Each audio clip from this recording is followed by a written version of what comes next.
Bonjour. Bonjour. Alors, ma puce. Alors, Comment allez-vous? Je vous écoute.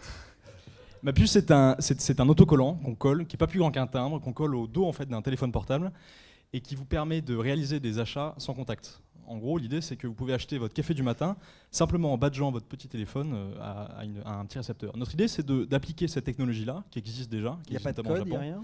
Si, il y a un code. C'est d'appliquer cette technologie-là sur les campus, dans les écoles, et de fournir ainsi un porte-monnaie électronique à tous les étudiants qui est pratique et qui est utile. Deux mots sur la technologie. On fait le constat, si vous voulez, qu'aujourd'hui, il y a des cartes. Ça, c'est une carte que j'utilise pour aller à la cantine, et qu'il y a une carte pour chaque service. En gros, monsieur Galdi, si aujourd'hui vous voulez aller faire des photocopies, vous avez besoin d'une carte de photocopie. Pour acheter votre café, vous avez besoin d'une carte de café, etc. Et donc il y a en moyenne entre 5 et 6 cartes pour les étudiants. Notre idée, c'est de faire converger toutes ces cartes vers votre mobile, voilà, en utilisant cette technologie qui s'appelle la technologie NFC. Et comment on crédite la puce? Alors, vous avez compris, il y a une puce qu'on colle sur un téléphone. Vous avez ici des étudiants. En gros, entre 50 et 60% de ces étudiants sont équipés de téléphones reliés à Internet. Notre idée, c'est qu'on charge notre compte via son mobile ou par un ordinateur. Aujourd'hui, si vous voulez recharger votre badge pour aller à la cantine, vous utilisez une borne. Vous voyez, ces bornes qui sont encastrées dans le mur. Bon. Ces bornes-là, vous rentrez votre carte magnétique, vous rentrez votre carte bleue, puis vous rechargez de 15 ou 20 euros. Donc là, vous le faites par Internet? Exactement. Mais l'avantage de ça, de le faire par Internet, l'avantage, c'est que du coup, cette borne-là, qui a l'air de rien, elle coûte à votre école 8 000 euros en moyenne. Nous, en passant par Internet, on squeeze ce coût-là et ça coûte du coup beaucoup moins d'argent à l'école. Et ça va sur vos marges ou vous en profitez pour réduire tous les coûts de ce qui est acheté? Alors, une école, si vous faites la somme de ce que ça coûte aujourd'hui à une école, c'est-à-dire une borne, ces cartes qu'il faut mettre, etc., la maintenance, tout ça, ça coûte aujourd'hui 40 euros à une école. Notre service, qui du coup est désintermédié, coûte en gros 20 euros par étudiant chaque année. Donc il y a une économie de 20 euros pour l'école. Et nous, on prend un pourcentage sur cette chose-là. Et vous, le pourcentage que vous prenez là-dessus, c'est? Il n'est pas défini, mais c'est un pourcentage, disons 10%, si vous voulez. De toute façon, c'est 10% d'une économie. Donc c'est ça qui est important. Et vous n'avez pas peur qu'en rechargeant sur Internet, on puisse pirater les portefeuilles électroniques? Non, c'est très facilement. C'est comme si vous mettiez votre portefeuille sur Internet, quoi. Est-ce que vous achetez des billets de train sur Internet, monsieur Galdi? Ou pas? Non. Ah, bah alors vous faites partie des 80% des gens qui le... Enfin, il y a quand même 80% des Français qui achètent leurs billets sur Internet. Bon, je suis désolé pour vous, mais en tout cas, il y a...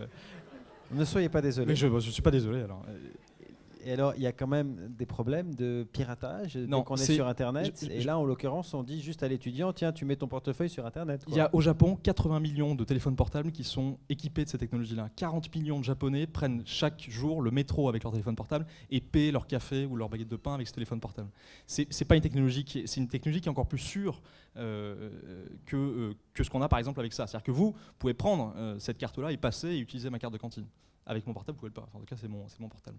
Vous comprenez l'intérêt de cette chose-là, c'est que du coup, on peut régler des achats de petits montants, entre 0 et 15 euros. Il y a une limite de recharge? Il n'y en a pas. C'est ça qui est fort. C'est-à-dire que donc ça veut dire que je peux en plus me faire vider complètement mon compte, quoi, potentiellement. Parce que vous me diriez, à la limite, bon, c'est 30 euros que je perds si je perds mon portefeuille électronique.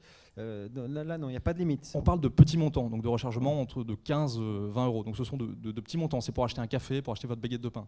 Donc c'est jamais de grands montants. Vous ne payez pas une télé avec... vous payez votre...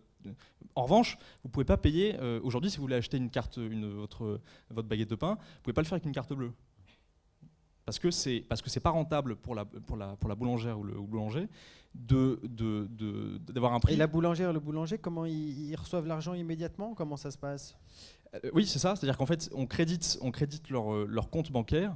Il y a une interface, une architecture. Je ne pense pas que ce soit le lieu ici, mais il y a effectivement une architecture qui est pensée et qui est reliée à un compte. C'est un compte e-commerce, ni plus ni moins. C'est-à-dire quand même, l'idée c'est que la carte à puce ça existe depuis longtemps.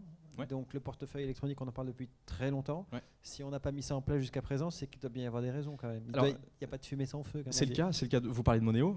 Moneo, c'est effectivement quelque chose qui ne marche pas. Mais ça ne marche pas. Ça marche pas. Et ça marche pas pourquoi? Parce que Moneo, c'est une ambition politique. C'est Jacques Chirac qui réunit les plus grandes banques dans un consortium qui s'appelle le BMS.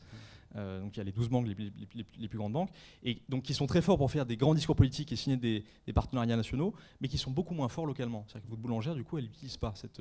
Nous, ce qu'on veut, c'est partir des campus. Elle l'utilise pas pour des bonnes raisons. Elle l'utilise pas parce qu'il n'y a pas d'engouement. Mais non, parce que les gens, ils ont envie d'avoir leur petite pièce et de compter et de sortir leur petit sou. Donc notre idée, notre idée, c'est de donner ça à des étudiants et de commencer niche par niche, commencer de petit à petit. Vous connaissez Facebook. Facebook, c'est un succès planétaire. Ça a commencé dans une école, dans une petite niche, à Harvard, et puis ça a conquis un nouveau campus, etc. Notre idée, c'est ça, c'est de commencer par un campus, puis de s'étendre petit à petit. Vous êtes l'éclaireur de la puce, quoi. Voilà, je suis l'éclaireur de ma puce.